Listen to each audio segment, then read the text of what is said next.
법무부 장관은 구체적인 사안에 대해서는 지휘하거나 관여하지 않으니까 검찰이 적정하게 판단할 거라고 생각합니다.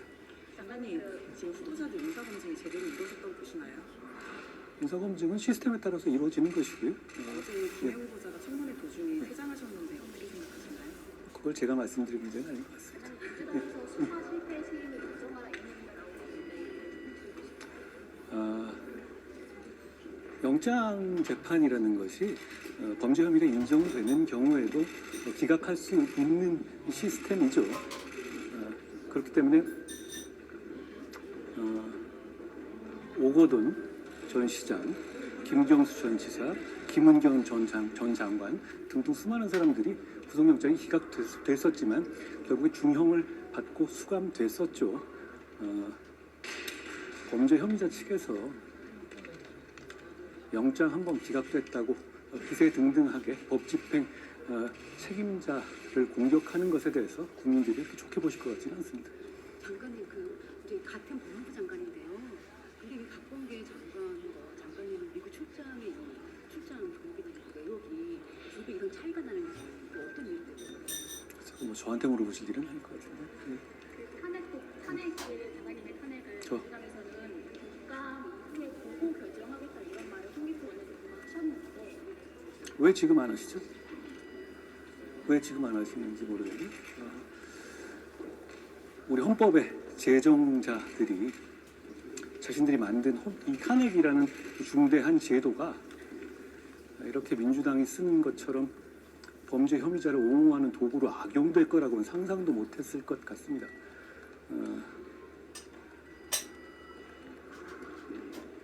정당한 수사가 있을 때 다수당의 권력으로 그 수사를 방해하고 검사를 좌표 찍고 그리고 허위 사실을 조작이다 이렇게 퍼뜨릴 때 그걸 지적하고 그 외풍을 막는 것은 법무부 장관 임무입니다. 저는 지금까지 그 임무를 한 것이고 앞으로도 그 임무를 할 겁니다.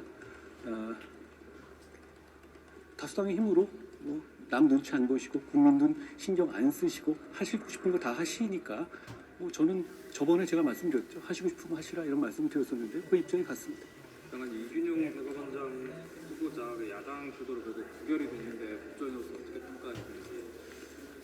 이건 제 개인 입장이고 그리고 법률 업무를 담당하는 법무부 장관으로서 생각하는 건데요. 오늘 이 대법원장 인준 부결이 진짜 이유가 뭔지에 대해서는 국민들도 다 아실 거라고 생각합니다. 저는 이 진짜 이유는 소위 말하는 사법부 길들이기나 범죄 혐의자에 대한 방탄 같은 민주당의 정치 역학적인 어떤 전략적 이유라고 생각합니다.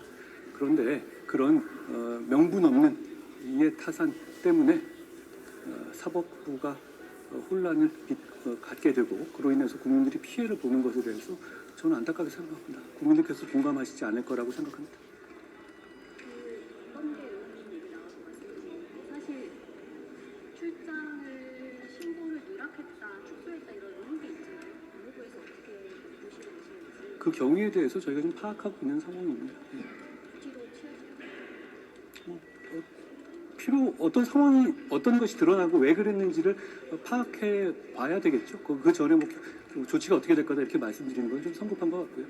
개인 출장 같은 경우에 이게 법무부에서 다 지급이 되나요? 공무원은 개인 출장이 아니죠. 장관님 이재명 대표 오늘 오전에 법정에서 정진상 전 실장이랑 포옹하는 일이 있었는데요. 이거 보고를 받으셨는지 어떻게 보시나요? 포옹을 했다고요? 좀 처음 듣는 얘기입니다. 왜요? 재판부의 허가를 받아서. 왜요?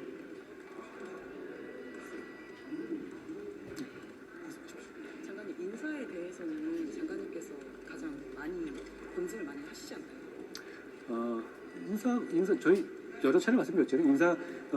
인사정보관리단은 객관적인 1차 정보를 제공하는 것이고요.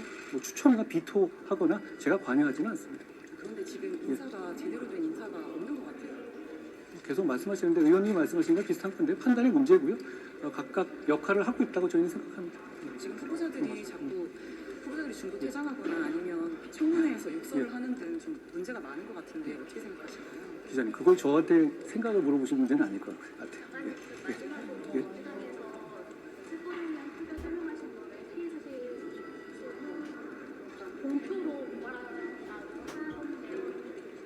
왜 허위사실 공표로 안 하고 피의사실 공표로 고발하나요? 기억하시겠지만 저는 하영재 의원에 대한 체포 동의안 설명할 때도 그거 이상으로 자세하게 설명했던 것 같은데요. 그때 이런 얘기 안 하셨던 것 같습니다. 게다가 가결표까지 찍어주셨죠. 체포 동의안을 하는 이유는 의원이 부채가 특권이 있잖아요. 그 특권을 갖기 때문에 거기에 상응하는 어떤 이 조치를 하기 위한 것이잖아요. 그것이기 때문에 국민이 보시는 앞에서 공개적으로 설명하게 되어 있고 그 조치를 하는 거다라고 말씀드립니다. 그런데 문제는 제대로 된 설명 없이 어떻게 결정을 하겠다는 건지 모르겠습니다. 그리고 그거는 법에 규정된 임무이기 때문에 당연한 임무입니다. 과거부터 해왔던 거고요. 증거인멸 우려가 없다면서 결과적으로 구속은 실패한 건데 이 부분에 대해서 수사가 실패했다는 그런 부분은 아까 말씀드렸다시피 많은 경우에 구속영장 기각이 무죄를 의미하는 것은 아니지 않습니까? 많은 경우 아까 말씀드린 것처럼 여러 많은 사안에서 손꼽을 정기도 어려울 정도의 많은 사안에서 실제로 유죄 중형이 선고돼서 수감됐었죠. 그렇게 말씀드리겠습니다. 검찰은 증거인멸을 말씀하신 거 원래 검찰은 그거를 위주로 구속을 시키자고 했던 건데 안 된 거죠? 영장재판이라는 것은 한 사람의 판사가 수만 쪽의 기록을 하루 안에 단기간에 봐야 되는 거지 않습니까? 그리고 그것이 혐의가 입증되거나 어떤 우려가 있다고 해가지고 무조건 해야 된다는 어떤 그런 기속되는 것도 아니고 그렇기 때문에 예측 가능성이 잘 없어요. 그렇고 그런 차원이기 때문에 그게 무죄안의 재량이 인정되는 것이죠. 그런 한계가 있습니다. 결과적으로 보면 재판에서 유무죄에서 책임을 지게 되는 것은 본 재판에서 결정되는 겁니다. 재판이 진행되고 있으니까 보시면 나중에 저에게 공감하실 거라고 생각합니다. 제가 국회에 들어가요. 예.